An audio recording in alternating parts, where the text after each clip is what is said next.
Is truth a monolithic mountain, solid and unyielding for all to see?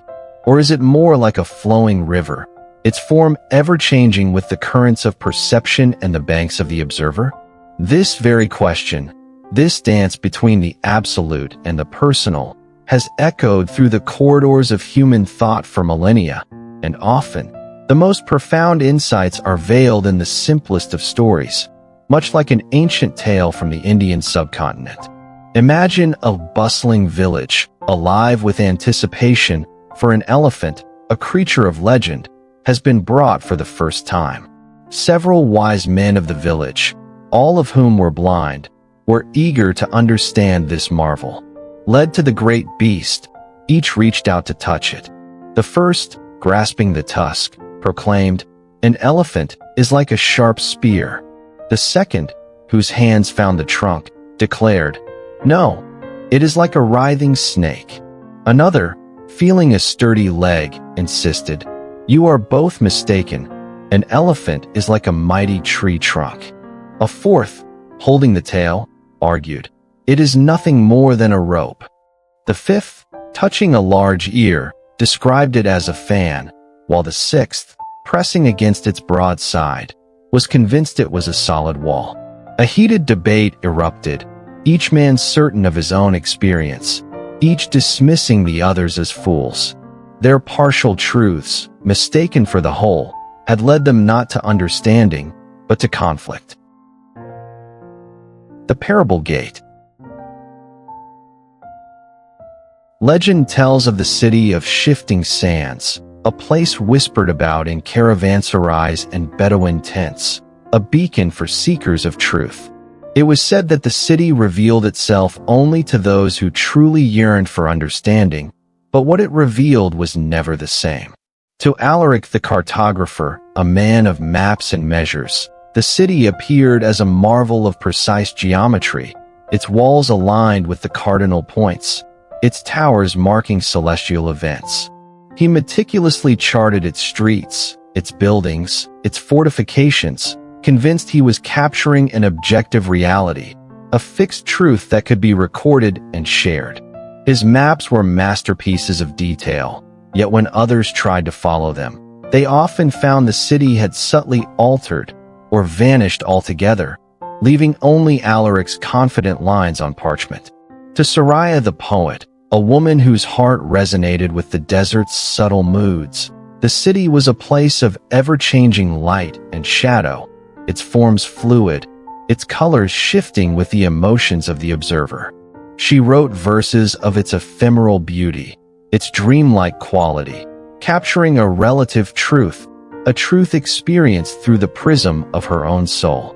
Her poems moved many, yet each listener pictured a different city, a different truth reflected in Soraya's words. To Idris the Elder, a Stoic philosopher who had spent a lifetime observing the desert's harsh verities, the city was neither fixed nor entirely fluid. He saw that the sands themselves were real, the sun's heat was undeniable, the thirst was an objective torment. Yet, he also saw how the wind, the light, and the observer's own state of mind could shape the perception of what lay before them. He taught that the city was a test, to discern what was constant from what was contingent, what was shared from what was solely personal. One scorching noon, Alaric, Soraya, and Idris found themselves together before a shimmering gate that none had seen before. It was carved with a single inscription: "The truth you seek is both the landscape and the lens." Alaric looked at the gate and saw a solid, measurable stone. Soraya saw a portal shimmering with untold stories. Idris saw a threshold, a point of passage between different ways of seeing. As they debated what the inscription meant, a desert hermit, cloaked in sun-bleached rags, approached them. He had been watching from the shade of a dune. "You each seek the truth of the city," he said, his voice dry as the desert wind. "Alaric, you seek a truth that stands apart from you, a mountain to be mapped. Soraya, you seek a truth that flows through you, a river to be sung. Idris, you seek to distinguish the river from its bed." He gestured to the shifting cityscape beyond the gate. The city of shifting sands does not offer one truth, but many reflections of a greater, perhaps ungraspable, whole. Its objective stones are real, yes, but the light in which you see them, the angle of your gaze, the stories you carry in your heart, these are the lenses that shape your relative experience of those stones. The inscription does not ask you to choose. It asks you to understand the interplay. The question awakens.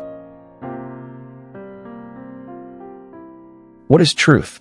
Is it something solid, singular, and objective, existing independently of our minds, waiting to be discovered like Alaric's perfectly mapped city? Or is it more like Soraya's poetic visions, a relative phenomenon, shaped by individual perspectives, cultural contexts, and the very language we use to describe it? Or, as Idris intuited, is it a complex interplay of both? This is not merely a philosophical game of words. The way we answer this question, or even the way we approach it, has profound implications. If truth is purely objective, then there are right and wrong answers, facts to be learned, and a universal standard against which all claims can be measured. This can lead to certainty, but also to dogmatism and conflict when different objective truths collide. If truth is purely relative, then each perspective holds its own validity. This can foster tolerance and an appreciation for diversity, but it can also lead to a world where anything goes, where shared understanding becomes impossible, and where we lose any firm ground for ethical judgment or collective action. How can we speak of justice, or scientific progress, or even simple communication, if there is no common reference point? Our lives are a constant navigation of truth claims. We assess the truth of news reports, scientific findings, historical accounts, the words of loved ones, and our own inner experiences. Understanding the nature of truth, its potential objectivity, its undeniable relativity, and the dynamic dance between them, is crucial for navigating this complex world with wisdom, discernment, and compassion. So, let us step through that shimmering gate, not as conquerors seeking to capture a single, definitive truth, but as humble explorers, ready to examine the landscape of reality and the lenses through which we perceive it. The outer lens, philosophical and scientific inquiries into truth. The philosophical pursuit of truth is as old as philosophy itself. Ancient Greek thinkers laid much of the groundwork for our ongoing debate. Plato, for instance, believed in an objective realm of forms, perfect, eternal archetypes of concepts like justice, beauty, and goodness. For him, the truths we encounter in our everyday world were mere shadows, imperfect reflections of these higher, transcendent truths. True knowledge involved apprehending these forms through reason. Aristotle, Plato's student, while also believing in objective truth, grounded it more firmly in the empirical world. He developed formal logic as a tool for arriving at true conclusions based on true premises, emphasizing observation and categorization. For Aristotle, truth often involved a correspondence between our statements or thoughts and the way things actually are in the world. This idea evolved into the correspondence theory of truth, one of the most influential theories, which states that a belief or statement is true if it corresponds to a fact or a state of affairs in reality. When I say, "The cat is on the mat," that statement is true if, and only if, there is indeed a cat and a mat, and the cat is situated upon the mat. This theory appeals to our common sense intuition about truth and underpins much of scientific inquiry, where hypotheses are tested against observable evidence. However, the correspondence theory faces challenges. How do we access these facts independently of our perception and language to verify the correspondence? What about truths in mathematics or logic which don't seem to correspond to physical objects? Or ethical truths like murder is wrong? This led to other theories. The coherence theory of truth suggests that a statement is true if it coheres or fits logically, with a larger system of other accepted beliefs. Truth is a property of a whole system of propositions, not an isolated statement. For example, a particular scientific theory is considered true if it is consistent with other well-established theories and experimental findings. The challenge here is that a perfectly coherent system of beliefs could still be entirely false if it doesn't connect with reality, e.g., a well-crafted but fictional story. The pragmatic theory of truth, championed by philosophers like William James and John Dewey, takes a different tack. It defines truth in terms of utility and practical consequences. A belief is true if it works, if it allows us to navigate the world effectively, make accurate predictions, or achieve our goals. For pragmatists, truth is not static but evolves as our experiences and needs change. While this theory highlights the instrumental value of truth, critics argue that some beliefs might be useful but not necessarily true, or some truths might not be immediately useful. In the 20th and 21st centuries, particularly with the rise of postmodern thought, the idea of a single, objective truth came under significant challenge. Thinkers like Michel Foucault argued that truth claims are often intertwined with power structures, and what gets accepted as truth can be a reflection of dominant social, cultural, or political forces. Others emphasize the role of language in constructing our reality, suggesting that we can never step outside our linguistic frameworks to access a pure, unmediated truth. This perspective leans heavily towards relative truth, where truth is seen as contingent upon context, culture, or individual interpretation. Science, while generally operating with a correspondence model, seeking to match theories with empirical reality, also acknowledges the provisional and evolving nature of its truths. Scientific knowledge is built through a process of hypothesis, experimentation, peer review, and consensus building within a community of researchers.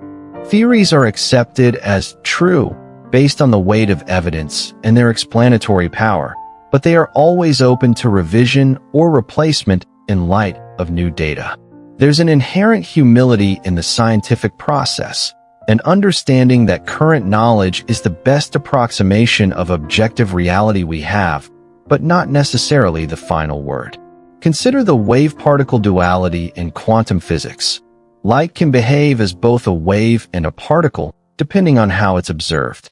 This challenges our classical, objective notions of a thing being either A or B, suggesting that the act of observation itself can influence the reality being observed, hinting at a deeper, more complex interplay between the observer and the observed, between the relative and the objective. These diverse philosophical and scientific lenses don't necessarily offer a definitive answer to whether truth is solely objective or purely relative. Instead, they illuminate the complexity of the question, revealing that truth itself might be a multifaceted concept, with different aspects coming into focus depending on the context and the type of inquiry. The DhammaMirror, conventional and ultimate truths. When we turn to the Dharma, the teachings of the Buddha, the concept of truth, Sakya in Pali, Satya in Sanskrit, is central, yet it is approached with a unique nuance that elegantly navigates the apparent dichotomy of objective and relative. Buddhist philosophy distinguishes between two truths: conventional truth, Samudhisaka, and ultimate truth, Paramathisaka. Conventional truth is the truth of our everyday world, the world of appearances, language, and concepts. It's the reality of you and me, of trees and mountains, of cause and effect as we typically experience them. When we say, "This is a cup," or "The sun rises in the east," we are speaking in terms of conventional truth. This level of truth is considered valid and necessary for practical living, communication, and ethical conduct. It is, in a sense, an objective truth within its own domain. We can generally agree on what a cup is and its function. Alaric's maps, in this sense, captured conventional truths about the city of shifting sands. However, From the perspective of ultimate truth, all these conventionally real phenomena are understood to be impermanent, anicca, inherently unsatisfactory or incapable of providing lasting fulfillment, dukkha, and empty of any fixed, independent, or intrinsic self or essence, anatta. This emptiness, sunyata, sanatta, is a cornerstone of Mahayana Buddhist philosophy, particularly as articulated by Nagarjuna. It doesn't mean that things don't exist. Rather, it means they don't exist in the way we habitually perceive them, as solid, separate, and independently existing entities. Instead, all phenomena, when examined deeply, are found to be dependently arisen, paikasamupta, pradityasamutpada. They come into being through a complex web of causes and conditions, and they exist in constant relation to everything else. A flower, for example, is not just a flower by itself. It is a temporary manifestation of sunlight, rain, earth, air, seed, and countless other interconnected conditions. Remove these conditions, and the flower ceases to be. Its flowerness is not an intrinsic, independent property, but a relative, conditioned reality. Ultimate truth, then, is the direct realization of this profound interconnectedness, this emptiness of inherent existence. It's not a denial of conventional reality, but a deeper understanding of its nature. It's seeing that while the cup is conventionally real and useful, it is ultimately a temporary collection of dependently arisen elements, without a fixed, abiding cupness. This distinction is crucial. Clinging to conventional realities as if they were ultimate, permanent, and inherently real is seen as a primary source of suffering. When we mistake the map for the territory or the dream for waking reality, we create expectations and attachments that inevitably lead to disappointment when things change, as they always do. How does this relate to objective versus relative truth? Conventional truth has a kind of intersubjective objectivity. It's what we, as beings with similar sensory and cognitive faculties, can generally agree upon. But it is also relative to our human perspective, our conceptual frameworks, and our linguistic conventions. The way a human perceives a flower is different from how a bee perceives it, yet both perceptions are valid within their respective conventional frameworks. Ultimate truth, the realization of emptiness and dependent origination, transcends the simple objective, relative dichotomy. It's not just another perspective. It's an insight into the very nature of how all perspectives, and the realities they describe, arise. It's a truth that is said to be directly knowable through meditative insight and wisdom, not just through intellectual reasoning.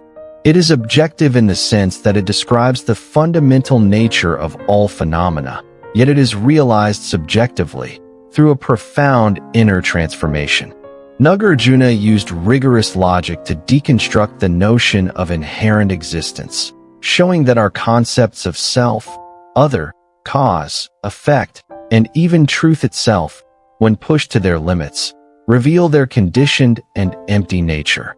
This is not to induce nihilism, but to free the mind from clinging to fixed views, allowing for a more fluid, compassionate, and liberated way of being.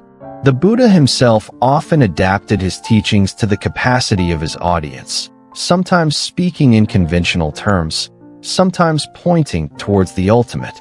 The goal was always pragmatic, to guide beings towards the cessation of suffering and the attainment of wisdom. The two truths provide a framework for understanding that what is true and useful on one level of analysis may need to be seen differently from a more profound, liberating perspective.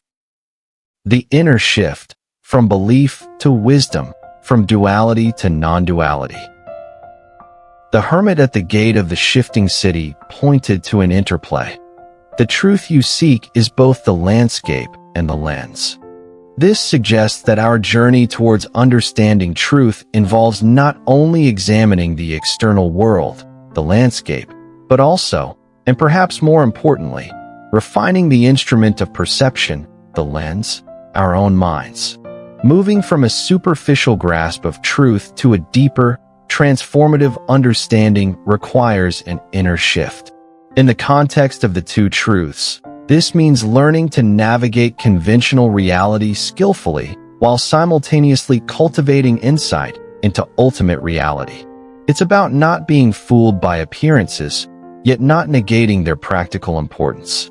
One of the first steps in this inner shift is the cultivation of discernment, vikaya, the ability to distinguish between wholesome and unwholesome mental states, between beliefs that lead to clarity and those that lead to confusion. This involves honest self-reflection.